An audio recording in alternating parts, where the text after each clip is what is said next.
کے مضامین پر مختلف اردو شاعری کی ایک توانا روایت تھی جس سے انہوں نے ابتدا میں استفادہ بھی کیا اور کلاسیکی رنگ فن میں بعض ایسے اشعار کہے جو مقبول عام ہیں، مثلاً حیا سے سر جھکا دینا، ادا سے مسکرا دینا، حسینوں کو بھی کتنا سال ہے بجلی گرا دینا، حسینوں کو بھی کتنا سال ہے بجلی گرا دینا۔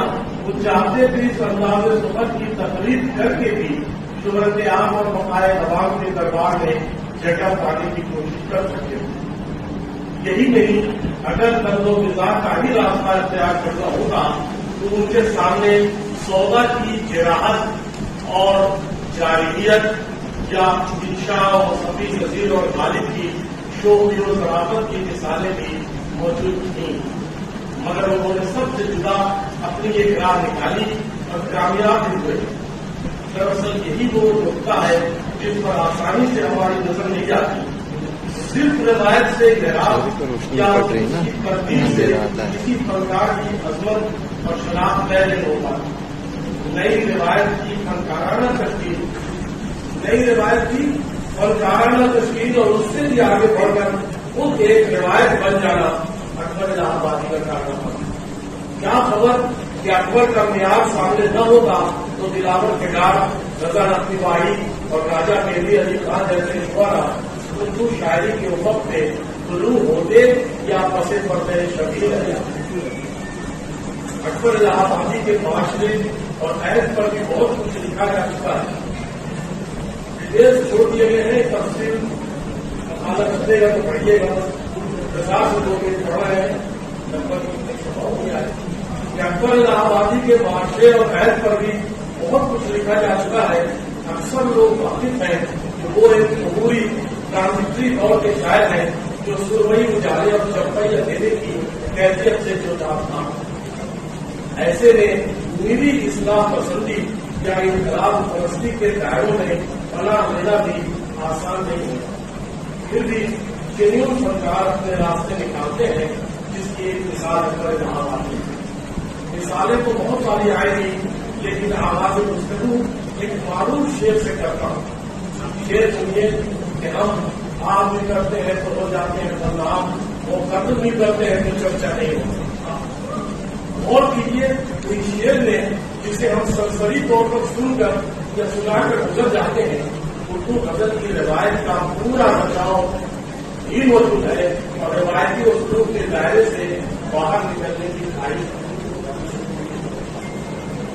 کہ ہم آپ بھی کرتے ہیں۔ پوری روایت ہے غزل کی، جو روایت ہے ہمارے پوری روایت ہے غزل کی، پوری روایت کہ معصوم کا ظلم کرنا،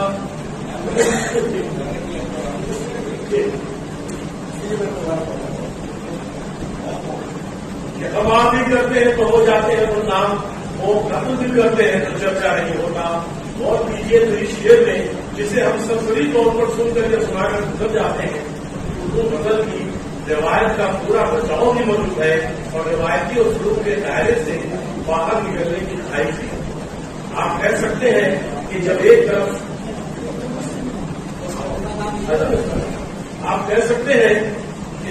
ایک طرف روایت کی پاسداری ہو اور دوسری طرف حکومت سے بغاوت کا خیال ذہنوں میں ظاہر ہو، سب ایسے ہی اشعار ہیں۔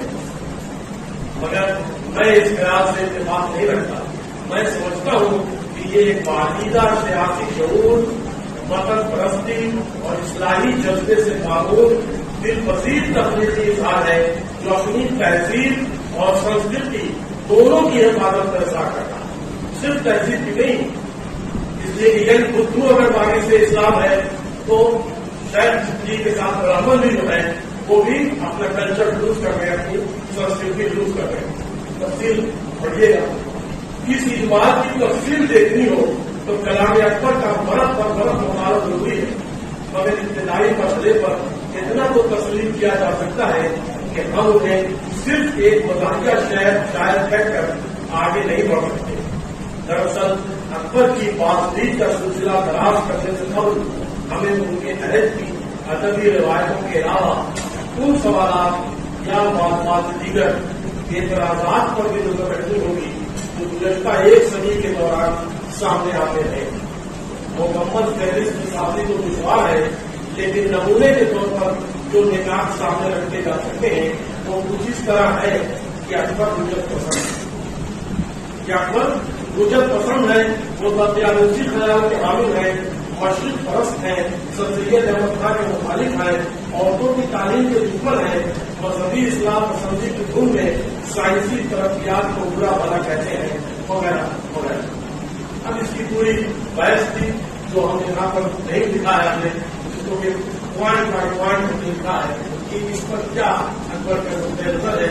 اور جیسا کہ میں نے فرسٹ سٹنگ میں کہا تھا کہ بنیادی بات یہ ہے کہ وہ اپنی تہذیب اور سنسکرتی کے کاسٹ پر کوئی ترقی نہیں کرتی. اس لیے دیکھیے کہ کمپلیٹ نالج جو ہے یہ زبانی کہہ رہے ہوں جس کو پڑھ دوں گا آپ نے پڑھے گا کہ جیسے مطلب یہ کہ کہتے ہیں کہ ریلوے سے چلنے کے کہتے ہیں کہ اونٹ پر سے آدمی چلتے ہیں، ریلوے کی کیا ضرورت ہے؟ یا عورتیں پڑھ رہی ہیں کہ پڑھنے کی ضرورت ہے؟ بہت سہولت سے کہتے ہیں کہ جلایا نکل گیا زن سے، سن لیا ناواد پانی کا، علم پورا اگر سکھائے ہمیں تب کریں شکر مہربانی. فل نالج چاہتے علم سکھائیے، یہ نہیں کہ ہم کو ملوک کیجیے اور ہم کو ڈرا کر کے دھمکا کے ایکسرسائز کر کے اپنی سنسکرتی سے دور کریے. یہ نہیں چاہتے، اس کوسٹ پر نہیں لینا چاہتے، ترقی چاہتے، تعلیم بھی چاہتے. بہرحال میں آخری یہ ایک سبق پڑھتا ہوں کہ ان سارے مباحث سے اتنا تو واضح ہو گیا تو تھوڑی بہت وضاحت ہے کہ اکبر نہ ماضی پرست تھے نہ صرف اصلاح پسند. جیسا کہ میں نے ابتدا میں ہی اشارہ کیا تھا وہ امپورٹڈ مغربی کلچر کے مقابلے میں اپنی تہذیب اور سنسکرتی کی حفاظت میں کام پھر پڑھ کے جڑا کہ وہ امپورٹڈ مغربی کلچر کے مقابلے میں اپنی تہذیب اور سنسکرتی کی حفاظت میں کام. اب رہی یہ بات کہ انہوں نے حصول مقصد کے لیے ایک ماہر فنکار کی طرح شاعری کے ان تمام ٹولس کا استعمال کیا. بہت ساری مثالیں دے چکا ہوں، مزید 2-3 اشعار میں لاتا ہوں. خاص طور پر رعایت لفظی ایک لفظ آتا ہے، ہم نے سویرے کا ایک شعر پڑھا تھا کہ رعایتی لفظی کا استعمال تو کثرت سے ہوا ہے. تو پہلے مثالیں دے چکا ہوں، ایک 2-3 شعر اور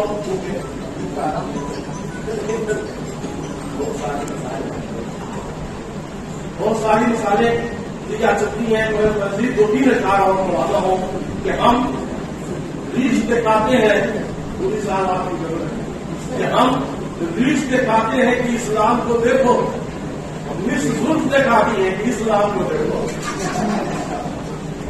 نظام پیدا کیا لیکن کون یہ لے آگے لفظ کہ ہم ریچھ دکھاتے ہیں کہ اسلام کو دیکھو، مس زلف دکھاتی ہے اسلام کو دیکھو.